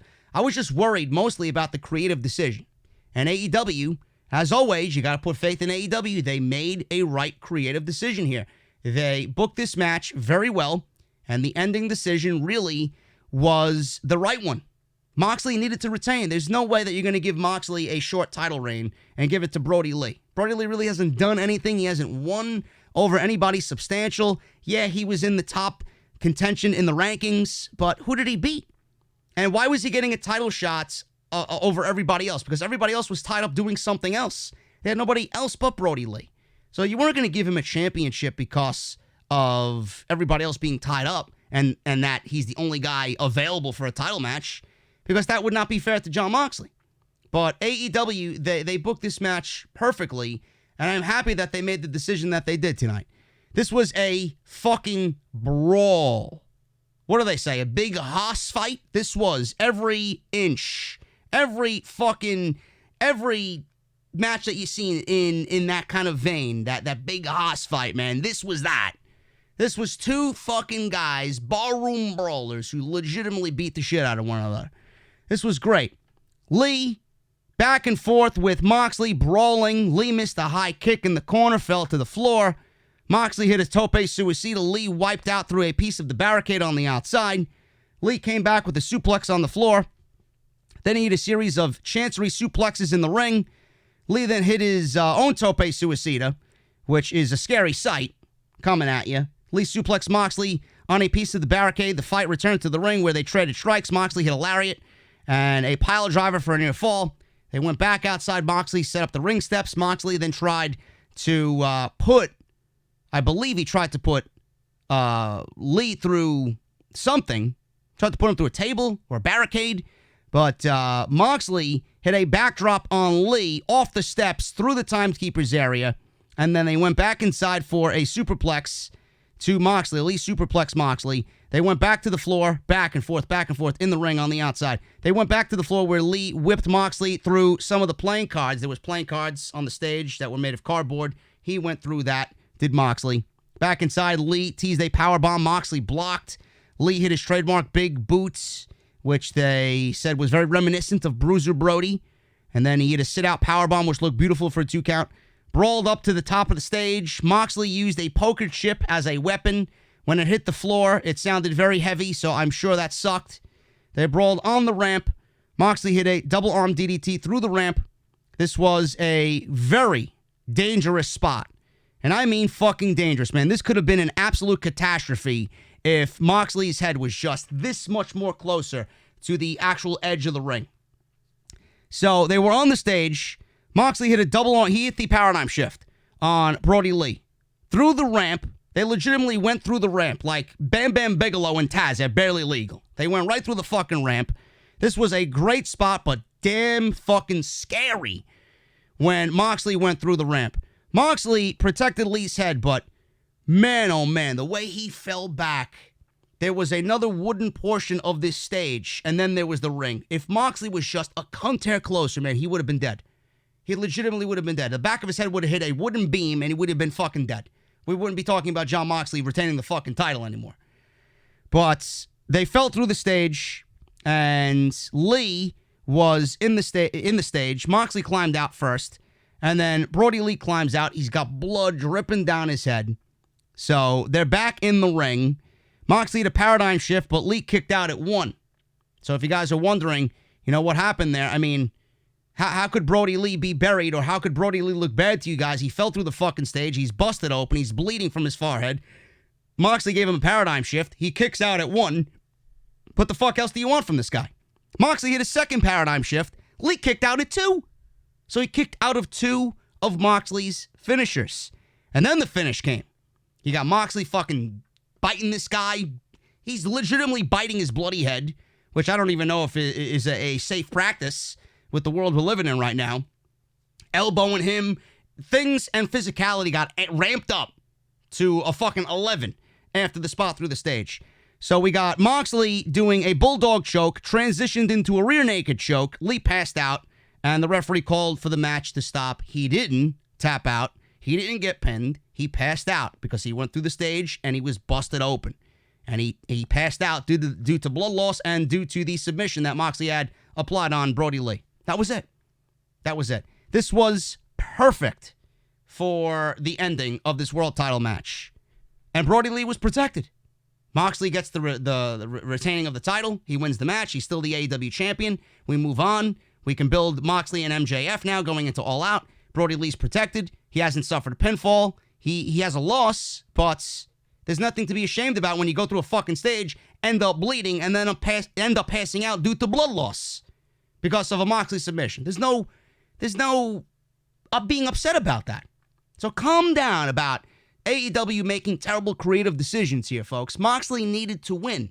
It's not his time to lose the championship yet. This is his first major pay-per-view title defense after winning it from Chris Jericho. You want him to lose in his first major pay-per-view main event? Give me a break. Yeah, Brodie Lee didn't deserve the match realistically, but they had nobody else, and they made it work. Give them credit. He didn't take a pinfall loss. He passed out. Give them credit for getting themselves out of this creative mess. If this was WWE, more than likely we would have seen a fucking terrible creative decision in the end. Give them some credit. Moxley retains. The Stadium Stampede match, man. This was fucking awesome. This is legitimately the first and only time you will see this ever in pro wrestling. Like I said, if there was one thing that was born in this pandemic, if there's one positive to come out of the CV-19 pandemic in pro wrestling, where everything is all negative and these shows suck, right? Pro wrestling is not the same without the live energy of the crowd. If there's one thing that's positive about anything that came out of this pandemic, it's this match. This, to me, was a culmination of everything that they had put into Blood and Guts, and they reworked it, and they made it into a empty Stadium Stampede match. I don't think we're getting Blood and Guts with the Elite and the Inner Circle. I think that's completely in the past. If they do the Blood and Guts match, it's going to be with somebody else. It's not going to be with the Inner Circle and the Elite. This was their version of the Blood and Guts match. This was the Plan B. And it just came out of nowhere, came out of left field, and everybody involved with this match, from the making of this match, the people who were part of this match, to the creativity that was in this match, everybody that was in this thing and had a part in this thing, you deserve all the credit in the world, because I have not had as much fun as I did during this match in a very long time. This was absolutely fantastic. It will go down as one of the most epic things you will probably see anywhere all year. And again, it may sound like I'm sucking some AEW dick, but you got to give credit where credit is due. WWE has not had anything this fun. Money in the Bank was fun for a little bit, but it ended up being more cheesy than anything. This was great on a grander scale. They put Money in the Bank to shame with what they did here. And it really made me think, imagine if WrestleMania was actually able to be held in Raymond James Stadium. Having these guys in the middle of a football field in an empty arena with no fans and just a camera crew and some cheerleaders and all that shit, they made it work. Can you imagine if WrestleMania was actually held in an empty Raymond James Stadium with the big WrestleMania production? It probably would have came off a lot better than having it inside the Performance Center. It just would have looked different. It would have felt bigger than it was. And meanwhile, it just felt like a Monday Night Raw on a Sunday and Saturday night. This was great. This is definitely going to be one of those polarizing things. People are going to either love this, they're either going to hate it completely, and I'm in the love camp with this. I thought this was great. The Jaguar cheerleaders and marching band were there. The fucking mascot of the Jaguars was there. Jackson was there. The Inner Circle wore football uniforms, and they were announced with their uniform numbers. They came through the smoke. There was fire. It was like a big introductory football game. People making their entrance. It was like a legitimate football game inside AEW for this main event. The Elite were introduced. They were not wearing football gear. Hangman Page was announced last, and he did not enter. He did not enter the match. So we had the Bucks and Matt Hardy asking, where's Adam Page? They were asking Omega, where is he? And Omega was like, don't worry, you'll see. Aubrey Edwards blew a whistle. The match began. It was like a football game, like I said. They brawl over the football field. Matt Hardy was using trash cans. Adam Page entered on a horse. He entered on a fucking horse. He was wearing jeans and entered on a horse. And it was pretty much a culmination of what we seen with the golf cart with Omega and Hardy on Sammy G. And Sammy G was being chased by Adam Page on this horse, which was LOL laughable, man. This was great. So Page chased Guevara off the field and back up the tunnel with the horse. He disappeared for a little bit. Santana and Ortiz and the Bucks did some spots in the ring. There was actually some legitimate wrestling in this thing. They were doing some good tag team wrestling here for a little bit. Omega hit some nasty Snapdragon suplexes on both Santana and Ortiz. Hager threw Omega in the ring to break all of that up. Hardy hit a side effect on Hager to save Omega. Guevara ran back on the field. He climbed to the top rope, but missed a shooting star press attempt on Matt Hardy. And then Hardy hit another side effect on Guevara. Omega went for a V-trigger, but Jericho pulled him out of the ring. Santana hit an Asai moonsault on a crowd of guys. They all stood there like a bunch of dummies waiting for him to fall out of the sky. Guevara then hit a shooting star press off the top turnbuckle. Nearly missed everybody. It looked awful. This was probably the lowest part of the match. The shooting star press by Sammy G looked awful. He didn't hit anybody. He basically missed everybody. And that was that. Really shitty spot there by Sammy G. Matt Jackson hit a moonsault. He climbed a ladder. He took a ladder that was painted black and gold, the Elite colors. He climbed the ladder and stood on top of the field goal posts and did a fucking moonsault off the field goal post. I could actually see Matt Hardy and Matt Jackson and Nick Jackson doing the play-by-play for this thing while they're going over what they want to do, and I could absolutely see the Young Bucks say, you know what, see the field goal post? I want to do a moonsault off the field goal posts. So Matt Jackson hit a fucking moonsault off the field goal posts, and he landed on Jericho and Hager.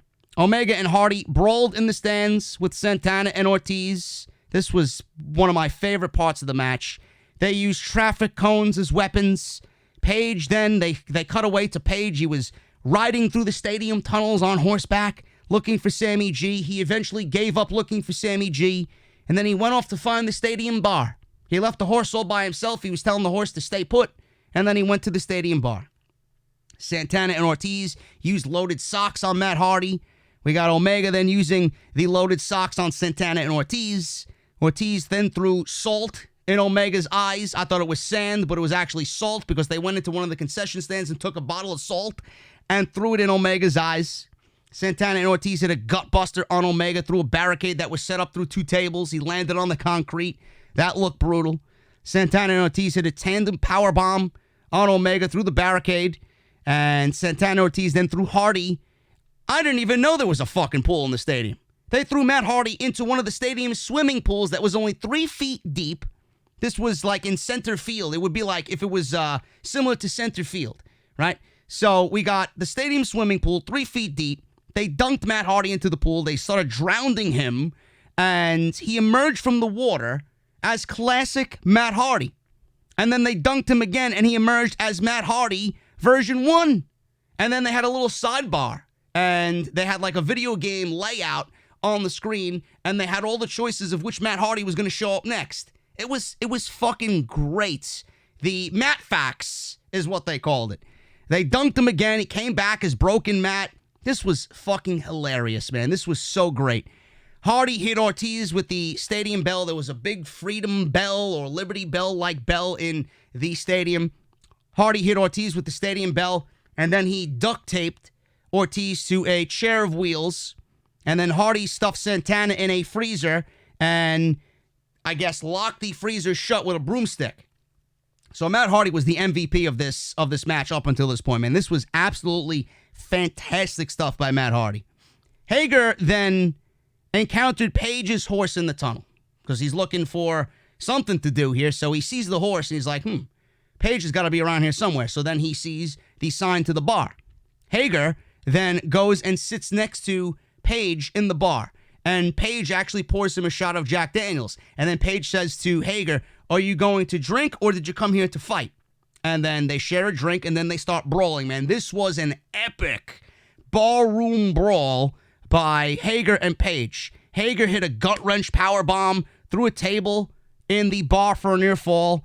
Omega appeared and broke a bottle over Hager's head. There were, fights on top of pool tables. Hager at one point even took Page and did like the old school Western cowboy movies. They, where they used to slide, each other on the bar tops, just knocking over everything inside, beer bottles and fucking food and old debris crashing all over the place. So they took a page of the old school cowboy movies, and Adam Hangman Page was just sliding across the fucking bar due to Jake Hager being a dick. So we got Omega coming in here and helping Page, finding Page. Obviously, he's in the bar. So we had each other, or Hager and Page, they were fighting. A pool cue got broke over Hager's head or back. He no-sold it. Hager hit a chokeslam on Page on top of the pool table. Hager then dragged Page across the top of the bar. Like I said, Hager hit a gut-wrench powerbomb through a table for a near fall. Omega appeared, broke a bottle over Hager's head. Hager no-sold it. Page and Omega broke a series of bottles over Hager's head left and right. Omega hit Hager with a V-trigger. Page then hit a buckshot lariat, and Hager flew over the bar. Hager and, the Elite were struggling at this point, so he got taken out completely. Omega and Page then toasted with milk and whiskey, respectively. So we had Page pour Omega a glass of milk, and Omega poured Page a glass of Jack Daniels. And then they shared a drink, respectively, and then they went back to go find the rest of the guys, with Hager being taken out of the match completely. Matt Jackson hit Guevara with a series of Northern Light suplexes all over the field. He started from one end zone, and periodically, he was still doing it for a good 5 minutes. Northern Light suplexes from one end zone to the other. Obviously, it was not the case. They took breaks in between, I'm sure. I don't even think that is even humanly possible, but they made it happen.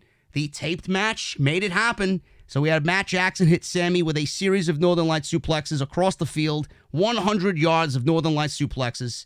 Jericho hit Nick with a first down marker. Matt continued hitting suplexes on Guevara down the length of the field at this time.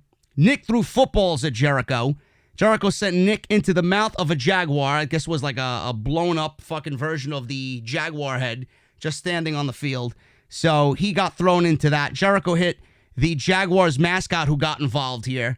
The Jaguars mascot gave him a suck it sign, and then Jericho ended up giving him the Judas effect, and that was it. Jericho hit Nick with Floyd the Bat for a 2 count. Jericho said he was challenging the play. Aubrey Edwards counted 2. Jericho said that was a 3. He called Aubrey Edwards a shitty referee. They went into the replay tent to go look at the cameras. Jericho was yelling that the cameras are shit, the cameras are garbage, and then he called Aubrey Edwards a shitty referee. Fucking hilarious. Jericho then was taken out here. First of all, they showed Matt finishing his suplexes in the end zone. He was still going at this point. He did a touchdown dance. He was penalized by Rick Knox for the, I guess, end zone celebration. He got a flag, and then he super kicked Rick Knox. And then Jericho went for the baseball bat shot on Nick, but Matt saved. Nick hit a splash off the stands. He ran down the entire fucking stands and then jumped off of a barricade onto Jericho through a table. Paige brought out the field chalk and lined Jericho, crotch all the way to his face, and then, down the rest of the field. So Guevara was obviously out from all the Northern Light suplexes. Guevara was then awakened because he was laying on top of a sprinkler system. So he got water fucking sprayed in his face. He woke up. He didn't know where the fuck he was. He woke up thinking he won the match. And then Omega and Hardy then appeared with the golf cart and chased fucking Sammy Guevara all the way down the field with the golf cart. Sammy Guevara jumped into the fucking stands just to evade these guys. And Omega and Hardy with the golf cart chased him all the way into the stand. They got out of the golf cart. They chased him up the stands. And this set up the finish of the match. Guevara hit Omega and Hardy with boots to the face. Then we had a new version of Vanguard 1 called the Neo 1 up here and distract Guevara. Omega hit a one-winged angel out of the stands, off of a stage, through a gimmick platform that was made of wooden pallets. And it was a great spot with the one-winged angel, hit on Guevara, and that was it. Omega pins Guevara, and the Elite beat the Inner Circle in what I thought was a fantastic main event match, man. This was so much fun. After the match was over, Matt Jackson gave Omega a Gatorade bath for the win, and the Elite posed on the field with the fireworks going off to close the show. This was fucking great, man. I loved it. I loved everything about it, and I thought this may go down as one of the most memorable things all year in pro wrestling, man. You might have hated it. You might have thought it was gimmicky. You might have thought it was cheesy. But what else do you expect, man? You got to give AEW some credit for kind of rewriting the rules here during the pandemic, for moving away from the blood and guts match and knowing that that match can't happen and working within their means to give us something like this, man. It ended up being fucking memorable. And if you can't respect AEW for that, I don't know what to tell you, man. Go on and live your shitty life and hate them for all that they do because it's the cool thing to do. Like people say, I hate on WWE because it's the cool thing to do. No, I hate on WWE because it's legitimately trash. Nothing about WWE is fun. Tonight, this was fun, and AEW deserves all the credit in the world for making this a very memorable match that will go down as something that you may never see ever again. And you got to give them all the credit in the world for that, man. That was awesome. Super chats, man. Let's run through these pretty quick so I could get the hell out of here, man. Weston Mayher, 199 and 199. Shida winning was to remember what happened today. I figured that. I thought about that when I was watching the show. Stadium best I'm 34. I've seen a lot. I thought it was great. Thank you so much for the donations, man. Jeff Schultz, $5. I'm mad at the way that they treated Darby tonight. Hopefully he's not really hurt, and hopefully he gets the push he deserves. Thanks for the content, JD. Thank you, Jeff. I really appreciate it. Matt Eagle, 199. Orton vs. Edge is what? Again, WWE? Greatest match ever, folks. Not going to happen. It's going to be the greatest failure ever. Can't wait to see them disappoint everybody again. Matt, thank you for the super chat. Jacob Donnelly, $5 super chat. After a tragic week in pro wrestling, that main event was just what we needed. Also, really enjoyed Moxley versus Brodie, Shida versus Nyla, and MJF versus Jungle Boy. All really good stuff there coming out of Double or Nothing. I agree, man. Thank you for the super chat. Gotta touch my soul, $2 super chat. Thank you for the donation. He says nothing. We got JP5150, $5. This was a fun show. While it did have its downs, it did. The middle of the card was very garbage. It reminded me of a shitty Monday Night Raw. It was the Stadium Stampede that saved the show. Awesome ending. I agree. Also, I love Moxley and Brodie Lee. I thought MJF and Jungle Boy had a great match as well. And Nyla Rose and Shida had a decent women's match as well. So thank you for the $5, man. Weston again with a $1.99. Okay, from the West Coast. It's 9 o'clock, so I don't know. Yeah, you guys had it easy. I'm over here in the East Coast, and the show didn't end until 12 o'clock. But thank you for the super chat, man. It's Bullseye, $6. We got nothing from him, but thank you for the super chat. I appreciate it, man. Weston with another $1.99. Sting and the Revival will come when we have fans. Maybe. Somebody might show up on Wednesday because it's their post AEW Double or Nothing show, so something might happen. Something big might happen there, so we'll see what happens there. George Isaac, $5. Good show tonight. Can't wait for the fallout. Keep it up. IWC Messiah. Thank you, George. Daniel with $6. I appreciate what you do. It means the world to me, and because of your show, I know about proper booking. That's what I'm here for, bro. Thank you so much, Daniel. Saint 2025, $1.99. You proved me wrong. I am now all elite. Welcome to the good side, bro. Welcome to the good side. Happy to have you aboard. Kairos, $5. Twas a great show besides the Stampede, which was your other match of the night. Big fan here. MJF and Jungle Boy, I thought was the second best match of the night, Kairos. Thank you for the $5. CC Steven, thank you for $20, bro. JD, thank you for what you do and for defending Nyla Rose against the trolls. I love the pay-per-view, particularly the last 3 matches. I believe the reason why people are upset with Cody winning is because of the predictability of it. Predictability is, it's not always a bad thing. Sometimes it's actually a good thing if it makes sense. So I don't know why people are upset about that. But Steven, thank you for the $20 super chat. I really appreciate that. Alberto Guillen, $2 super chat. Awesome ending. Made me forget about this pandemic. I absolutely agree, Alberto. Thank you. World of Wrestling, $5. Not an AEW question. How about this for a retirement match for Taker? Taker winning the Rumble and facing McIntyre for the WWE title at Mania.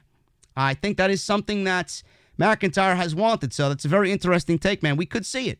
We could see it. But the only people that know when The Undertaker is going to retire are Vince McMahon, Kevin Dunn, and The Undertaker, and that's about it. Steven Vandelli, what's up, brother? Thank you for all the support. $20 super chat. I know these words may seem blasphemous to some, but my match of the night was MJF versus Jungle Boy. Nothing blasphemous about that, bro. It was a great match. Great mat wrestling and storytelling. In my opinion, I see this feud becoming as good as Steamboat versus Flair. I don't know if I'd go that far, bro, but it has got the makings of something very special between those two. And who knows where these guys might be a year, 2 years from now. MJF will be AEW World Champion. We could see this match happen again with a little more stake. A little bit more at stake with that world title. So we'll see what happens there. But thank you for $20, bro. World of Wrestling, $2. What do you think was the match of the night for this pay-per-view? The Stampede match, no question. Thank you for the super chat, man. Bobby Trizzle, $2. Let's get some more thumbs up for the YWC Messiah. Absolutely, hit that thumbs up. Your boy Chris, $4.99. What's up, brother? Just found out that Moxley will defend the AEW title against Brian Cage at Fyter Fest. I found it on Fightful on Twitter. I don't know how I agree. I don't know how much I agree with that, but I didn't even know that we're having another Fyter Fest this year. So we'll see what happens, man. It's crazy. The Fyter Fest is usually a video game convention, I believe, and I don't know how they're going to have that with no fans. So we'll see what happens. I don't like that decision whatsoever. I'll probably talk about that on Wednesday on the Dynamite review. But thank you for the $5, man. Matt Eagle with another $5. If the TNT title is unfinished, then I can't wait for the finished product. It already looks great in my opinion. I agree. I think it looks great, and I think everybody should reserve judgment on it. Brassman, $1.99. I love my favorite Tifa Lockhart, as do I, bro. I do. I'm more of an Aerith guy, but I love Tifa as well. And finally, guys, Firebird87, I love you, JD. $5 super chat. I love what you do. Thank you for spending the weekend with us, and I will be back tomorrow, guys. Thank you all so very much. Let me hit my music here. Am I playing? I got no audio. Man, Fucking Christ, dude. Really? I got no desktop audio. Let me see. I got no desktop audio. Do I got anything? Oh. It's not working. And I got no theme music to close me out. Fuck it. Anyway, guys, thank you so much for joining me here tonight. And I will see you all on the Off the Script episode tomorrow that I got live, 327 part 2. So make sure you guys tune into that. And I promise no more hiccups in the live streams. I think today was pretty well, I guess, for the live stream aspect of it. I think tonight was pretty good. 99% of it was good, except that little hiccup there where I got no fucking outro music, man. But if you guys enjoyed the podcast, hit that thumbs up and let me know what you think down below in the comments. Thank you to all the super chats. Thank you to everybody that chatted and hung out with me.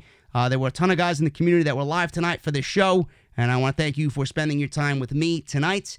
Make sure you guys hit that thumbs up. Very important. Helps the video out tremendously, even after the fact. If you're watching this when it's not live and it's uploaded on YouTube, hit that thumbs up for me. I really appreciate it.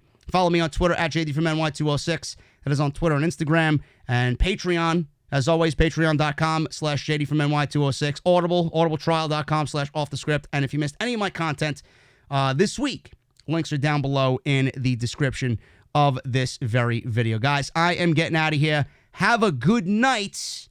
And I'll see you all tomorrow for Off the Script, episode 327, part number 2, right here on Off the Script. See you guys later.